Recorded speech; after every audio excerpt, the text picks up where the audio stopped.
آج ہم ایک بہت ہی دلچسپ سوال کا جائزہ لے رہے ہیں۔ آخر ایک ملک عالمی تنہائی کے دہانے سے واپس کیسے آ سکتا ہے؟ یہ کہانی ہے بنیان مرصوص کی، اس اسٹریٹجک تبدیلی جس نے پاکستان کی عالمی حیثیت کو ایک نیا مطلب دیا۔ تو آئیے اس سفر کا آغاز کرتے ہیں۔ یہ الفاظ عالمی سیاست کی سرد حقیقت کو بالکل ٹھیک بیان کرتے ہیں۔ تنہائی کا کوئی باقاعدہ اعلان نہیں ہوتا، اسے بس محسوس کیا جاتا ہے، اور یہی وہ احساس تھا جس نے پاکستان کو ایک نئے راستے پر چلنے پر مجبور کیا۔ تو چلیں کہانی کو شروع کرتے ہیں 2020 کی دہائی کے اوائل سے۔ یہ وہ وقت تھا جب ایسا لگ رہا تھا کہ پاکستان عالمی سٹیج پر اپنی آواز کھو رہا ہے۔ یہ غیر اہم ہونے کا دور تھا، ایک ایسا دور جس نے ایک بہت بڑی تبدیلی کی بنیاد رکھی۔ یہاں ہمیں دو بالکل مختلف تصویریں نظر آتی ہیں۔ ایک طرف بھارت تھا جو ایک عالمی طاقت بننے کی راہ پر تیزی سے آگے بڑھ رہا تھا، اور دوسری طرف پاکستان جو اپنے اندرونی مسائل میں گھرا ہوا تھا، اور یہ فرق صرف خطے تک محدود نہیں تھا بلکہ پوری دنیا ایسے محسوس کر رہی تھی۔ ملیحہ لودھی کے یہ الفاظ اس مسئلے کی اصل جڑ کو واضح کرتے ہیں۔ دیکھیں، پاکستان کا اصل مسئلہ پابندیاں نہیں تھی بلکہ نظر انداز کیا جانا تھا۔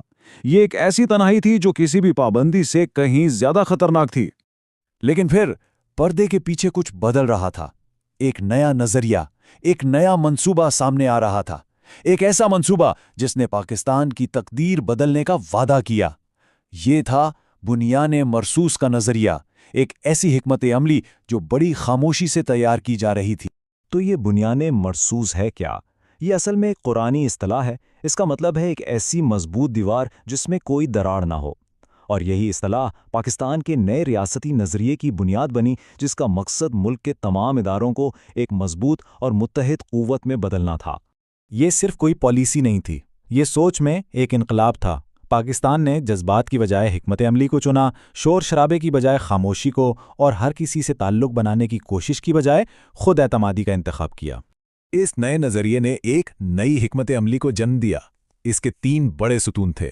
آئیے ایک ایک کر کے ان کو سمجھتے ہیں۔ پہلا ستون تھا اسٹریٹجک تحمل۔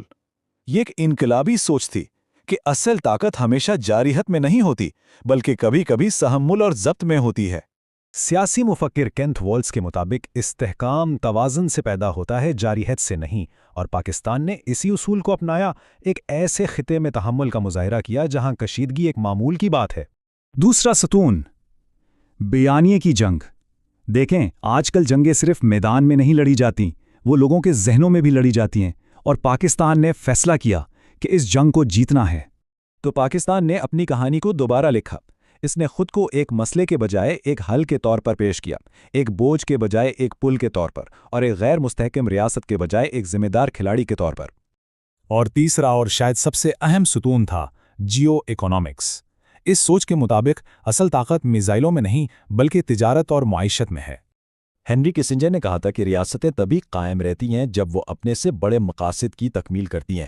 پاکستان نے اسی اصول کو اپنایا اور کوشش کی کہ خود کو عالمی معیشت کے لیے ناگزیر بنا دیا جائے۔ مقصد بہت واضح تھا، پاکستان کو ایک عالمی مرکز بنایا جائے، ایک ایسا ملک جو مشرق اور مغرب کو جوڑتا ہو، جو توانائی اور تجارت کے لیے ایک اہم راستہ فراہم کرے۔ تو سب سے بڑا سوال، کیا یہ حکمت عملی کامیاب ہوئی؟ کیا پاکستان عالمی منظرنامے پر واپس آنے میں کامیاب ہوا؟ آئیے اب ذرا نتائج پر نظر ڈالتے ہیں۔ یہ چارٹ میرے خیال میں پوری کہانی بتا رہا ہے۔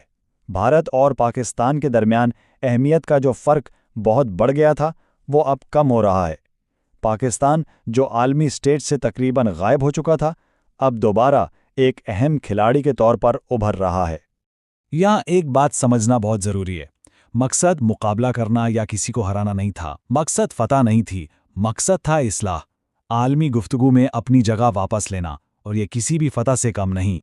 لیکن، اور یہ ایک بہت بڑا لیکن ہے، سب سے بڑا سوال یہ ہے کہ کیا یہ کامیابی مستقل ہے؟ کیا یہ ایک نئے دور کا آغاز ہے، یا یہ صرف ایک مختصر واقعہ ثابت ہوگا؟ اسٹیفن کوہن نے پاکستان کے بارے میں ایک بہت گہری بات کہی تھی کہ پاکستان کا اصل مسئلہ طاقت کی کمی نہیں بلکہ مستقل مزاجی کی کمی ہے۔ اصل چیلنج اس کامیابی کو برقرار رکھنا ہے۔ طویل مدتی کامیابی کے لیے اندرونی اصلاحات کے بغیر کوئی چارہ نہیں۔ معاشی استحکام اور مضبوط اداروں کے بغیر بنیان مرصوص کی یہ عمارت قائم نہیں رہ سکتی۔ آخر میں بات گھوم پھر کر وہیں آ جاتی ہے۔ پاکستان کی تقدیر کا فیصلہ کوئی بیرونی طاقت نہیں کرے گی بلکہ خود پاکستان کرے گا۔ اصل سوال یہ ہے کہ کیا پاکستان اس چیلنج کے لیے تیار ہے؟ اور ہم اس تجزیے کو اس سوچ کے ساتھ ختم کرتے ہیں کہ اہمیت کوئی ایسی چیز نہیں جو ایک بار مل جائے تو ہمیشہ رہتی ہے. اسے ہر روز کمانا پڑتا ہے، ورنہ یہ دوبارہ کھو دی جاتی ہے. یہ ایک مسلسل سفر ہے اور پاکستان کو یہ سفر جاری رکھنا ہوگا.